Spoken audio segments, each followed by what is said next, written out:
I'm Dr. Leslie, welcome back to my kitchen, and thanks for watching I Eat, I Shoot, I Post channel. I'm a practicing doctor and an avid foodie, and my wife and I will go around Singapore and parts of the world looking for the best, yummiest food.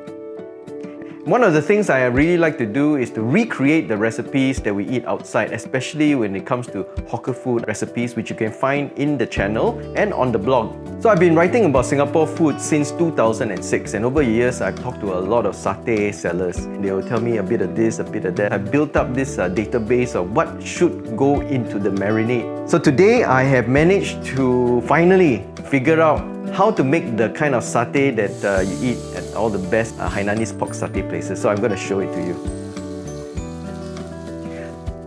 Hainanese pork satay is very different from Malay style satay. There are a few ingredients that are different, and also the whole smell, the aroma, even the way the satay looks is very different. One of the big differences is that you have pork satay when you're dealing with Hainanese pork satay. The first thing we need to talk about is the cut of meat. Usually when you eat Hainanese pork satay outside, what they will use is either loin or the leg of the pork, where the meat is very lean, and then they intersperse it with bits of fat in order to give it moisture and juiciness. I found that the best cut is actually either the jowl or the collar.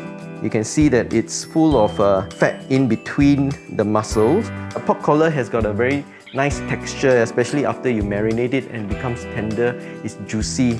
So I'll show you how to cut the pork collar. You really just want to cut it in just shy of 1 centimeter. So imagine our satay skewer is like this. So the meat has got to be thick enough to cover the skewer, but also not too thick. So just shy of 1 centimeter. So there you go, this is a nice steak. Next we want to cut it into 2 centimeter tiles, about like that. At home when we do it a little bit bigger. Outside when you eat, they cut it much smaller than this. Some of the collar meat is already got a bit of fat in between. If you want to avoid putting the fat, that's fine too, because it's already very juicy as it is. Okay, so that's the lean meat all done. So let's cut a bit of fat. This is from the back part of the pig. If you don't want to use the fat, that's fine too. But the fat does give flavor and juiciness when you're grilling it. And that's what really distinguishes a Hainanese pork satay from a lot of other satays, that piece of fat. We don't need a lot. If you want to avoid it, you can not put the fat at all. I'm just cutting into little pieces like this. Later on, we'll skewer it and it will sit in between the pieces of meat. Because if you have a problem with cholesterol, please don't eat the fat, yeah? Okay, the fat can be there to base the meat and then just avoid actually eating it. It will still give the stick of satay a very nice flavor. Alright, so we got the meat, we got the fat. Let's talk about the marinade. This is the part that it took me so long to get the right recipe. So I'm very excited today to show it to you. Okay, so the Hainanese pork satay is a fusion of 3 different cultures. In local Malay cooking, usually there's a lot of shallots being used, lemongrass, galangal, and then the Indians came along to give us powders like the turmeric powder, coriander powder. Then the Hainanese gave us things like star anise, cinnamon, cloves, and this sand ginger powder. So as you can see, this really is a Hainanese pork satay recipe because it brings together these 3 cooking traditions. We need a crucible like this. What you need are some star anise. This is cassia or cinnamon. I'm just going to use half a cinnamon stick. 3 cloves, 1, 2, 3, and some white pepper. So now we just gently crack all these spices, and we pulverize them. Oh, you can smell that. A lot of hard work, huh? Whew. Of course, you can use cinnamon powder and find also clove powder. If you can find some star anise powder, if you got a spice grinder, that will help. But you can smell that aroma, right? Now, this is very potent. The secret to using 5 spice is you don't really want to put too much of it. You don't want to actually smell it, but when it's there, it gives you that very familiar, yummy, Chinesey kind of flavor. Okay, it's quite rough now, so we need to keep grinding a little bit more. This is actually a very special spice blend that is used for some Chinese cooking. I bought a packet of it from the market And then I looked at the ingredients. It had only these 4 ingredients. Then I recreated it. Because I know you probably can't get hold of this packet if you're overseas. All that work for 1 teaspoon of spice powder. But it's worth it when you smell the satay later on. So I'm just going to sieve it. Ah, that's a beautiful aroma. So next we're gonna tackle the fresh herbs. This is lemongrass. You only want to use the bottom part of the lemongrass. And you want to take off the outer layer because the outer layer is very dry and fibrous. Okay, you want that nice, tender inside layer of the lemongrass. We only need 1. The best thing for you to do really is to slice the lemongrass as thin as you can before it goes into the processor. So in this way, you're assured that the fibers are going to be really very short. We use lemongrass a lot. It's got a bit of a citrus, very unique kind of aroma to it. Can't mistake this for anything else. This is lemongrass. This is blue ginger.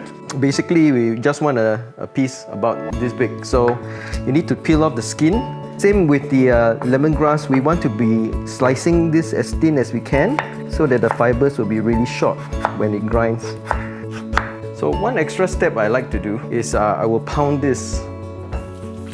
I like to pound it before it goes in because the mortar and pestle is actually the most effective way of making the marinade really smooth. When I was growing up as a kid, every morning you'll hear the sound of pounding going on in every household in the neighborhood. Nowadays, you don't hear as much of it. Okay, I'm going to put it into a food processor. We've got shallots. Now when you buy shallots, make sure you get the ones that look like this, and not the ones that look like an onion, which is just 1 bulb. Nice shallots usually come with 2 bulbs together. These are real shallots. Sometimes in the supermarket you find what is labelled as shallots are just small onions. They're not as fragrant, but if you can't find it, you can use it in a pinch. We've got the galangal and the lemongrass. We've got the turmeric powder. This is the coriander powder. We got the sand ginger powder. You can find it at specialty Chinese ingredient shops, or you can get it online. And this is a very Chinese kind of ingredient that we add. Now we've got a bit of salt. This is MSG. MSG gives the thing a little bit of umami. If you don't want to put in MSG, you can leave it out, or you can put in a bit of chicken powder, but I'm just using 1 teaspoon for 1 kilogram of meat, so it's a very small amount, but it does make a bit of a difference. So this is a chili paste. If you can't find chili paste, just get dried chili, take off the seeds, soak it for a while, and then pound it, and you get chili paste. Baking soda helps to tenderize the meat by changing the pH of the marinade. So in an alkaline pH, the meat fibers denature and they don't squeeze so much when you're cooking it. And then we've got some coconut milk. And of course, not forgetting our aromatic meat spice. So we're going to use 1 teaspoon of this meat spice. Imagine having to pound this by hand. Okay, now we're going to add in the sugar. Now don't be alarmed, this is a lot of sugar, I know. But this is the real recipe. In fact, we've already decreased the amount of sugar, but yes, there is so much sugar in the recipe. That is why this recipe is closer to the ones that the hawker uses than the ones that you see on the internet, because nobody else dares to use as much sugar in the marinade. But trust me, it works. So you want to make sure that it's really very smooth. You don't want any gritty bits. So just take your time, a bit of patience, just keep grinding it until it's a nice smooth paste. That's the marinade done. So now we're going to marinate the meat. We're going to put on a pair of gloves because turmeric stains. If you get turmeric onto your hand, the stain will last at least 1 or 2 days. This is for 1 kilogram of meat. We got a bit for the fat.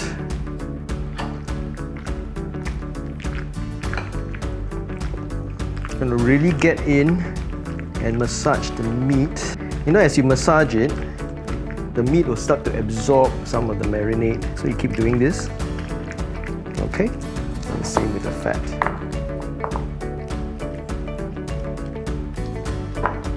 Oh, I almost forgot the garlic. The garlic is not supposed to be in the rempah. For the garlic, you want to actually chop it up and then add it to the rempah after.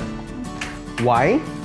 because the chef who taught me this recipe told me that it's actually quite different when you do it this way. The taste and the smell is much better. So we're just going to take 4 cloves of garlic. There's a difference between chopped garlic and minced garlic in terms of the aroma. So what you want to do is to roughly chop the garlic. You know, it's all these little steps that count, right? You can of course take shortcuts. You want to mince your garlic, you want to put your garlic inside the rempah. Yeah, sure, yeah. But don't blame me if the thing doesn't taste the same, okay? The chopped garlic goes into the marinade. And then again, same thing. You just want to make sure that you give it a good massage. Now it's really done. So that goes in the fridge for about 6 hours and then we'll get to skewer it. But I already prepared some so that we can skewer and grill straight away. These bamboo skewers that have been soaking in water is so that when you are barbecuing, it doesn't burn up too quickly. This is the most labor-intensive part, which is why it's not cheap.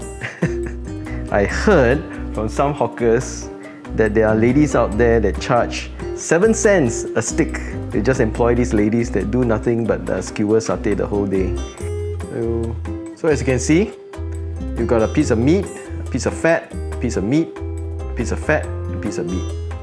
That's what a Hainanese pork satay is supposed to look like. 1, 2, 3, satay, as in 3 pieces of meat. Nowadays, you get some hawkers doing only meat, fat, meat, and they say it's also 3 pieces, including the fat. Alright, while the satay is marinating, let's make the peanut sauce. What we need is some shallots. We need some garlic. This is again the lengkuas, which is the blue ginger. Because satay sauce, you know, it's a peanut sauce, it's very rough. So I didn't pound this because I don't think that it's so crucial. Same thing with the lemongrass. You need to just cut off the ends, remove the outer layers, slice them really thin. These are buah keras or candle nut. If you don't have candle nut, you can use something like a macadamia nut. They're quite similar. Or some cashews. This will just give it that nice mouthfeel. It's more for texture. We've got some chili paste. Again, if you can't find chili paste, buy some dried chili, rehydrate and pound until it becomes a paste like that. This is cumin, a bit of cumin powder.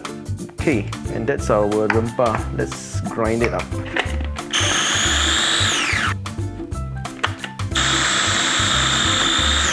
You can add in a bit of oil. Okay, the rempah is done. Now we got the rempah done, we got to get ready the peanuts. With the peanuts, I'm just using the store-bought roasted peanuts. It works pretty well. As long as you roast it fresh yourself. Don't try to buy those already ground. Those tend to be a little bit dry. This is 250 grams. So roughly half of it, you want to grind it quite fine. And then the other half of it, you want to grind it a little bit more rough. This one will be very fine. Okay, you want it to be very fine like that. Basically it dissolves, you know, and forms the thickness of the soup.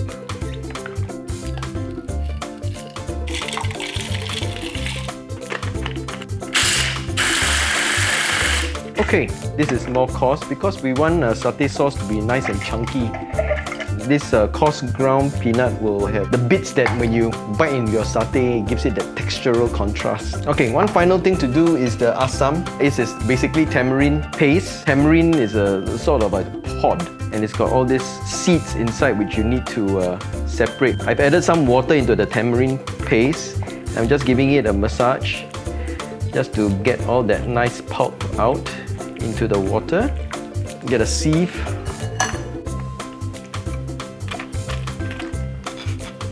Okay, so we got our tamarind paste and we're ready to cook the peanut sauce. Just put all that paste into the wok.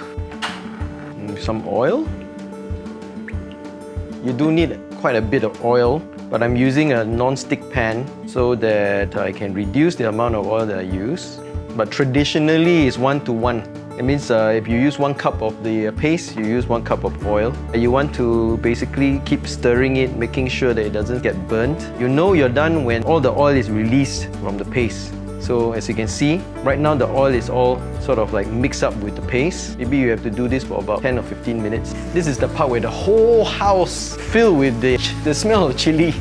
And you know something's happening in the kitchen. When you make your own satay, right, it really is more special because you can use better pork, you can use Iberico, you can use Japanese. You know, I always imagine if I were to open a stall or a restaurant that's selling Hainanese style satay, I would offer all the different parts of the pig in different skewers, just like how the Japanese do with yakitori, right?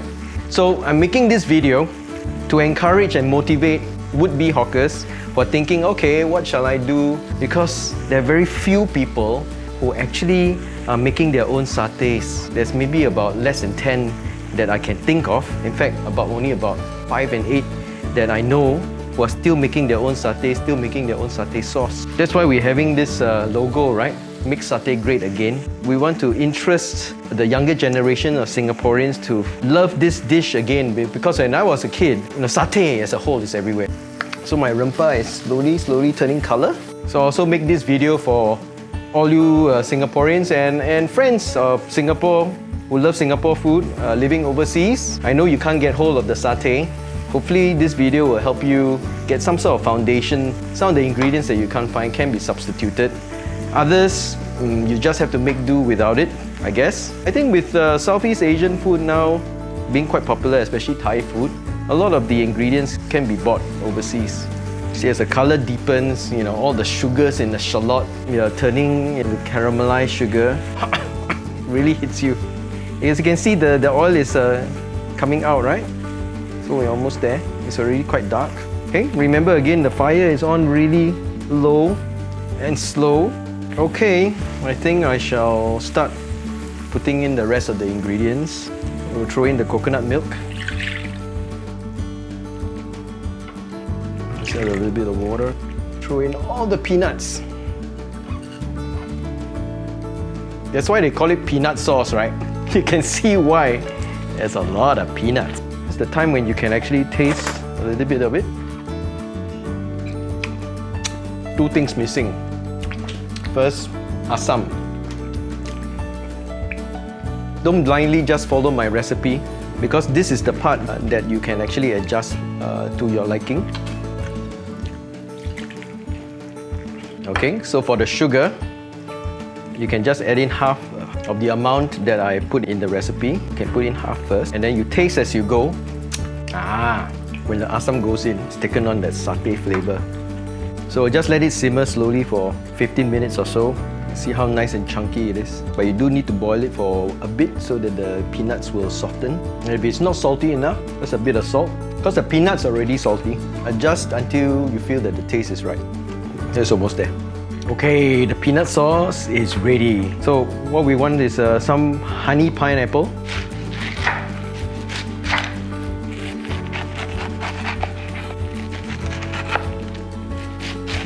I just want to remove all the eyes.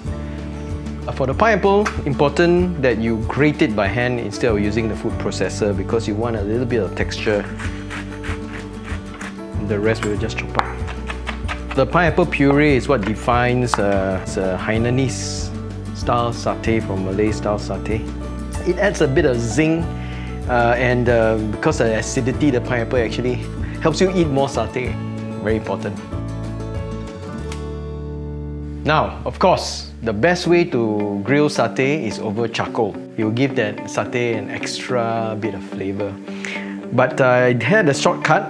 I'm using charcoal oil instead. If you want to know how to make charcoal oil, you can go and check out my blog under the char siu recipe. It's basically oil that has been flavored with charcoal smoke. So once the grill is hot, just oil it. Now, Hainanese style satay and Malay style satay very different in how it's being grilled.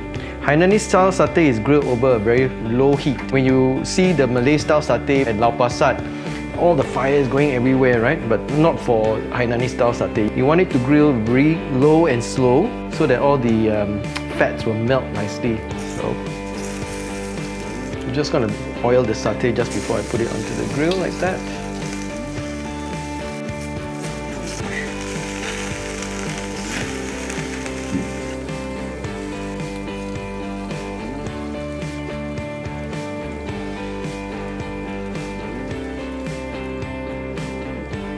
And now I present to you my Hainanese style satay. You can only describe it as that kind of satay smell. It's good. Okay, now let's eat. We've got our satay sauce. It's got the pineapple puree. Just gonna dip. Make sure you got a bit of pineapple puree and a bit of satay sauce like that. Oh, so good. So this is a foundation recipe for you all. You can build on it. If you follow my recipe, I'm sure you'll be very happy with your Hainanese style satay. So until next time, happy cooking and happy eating.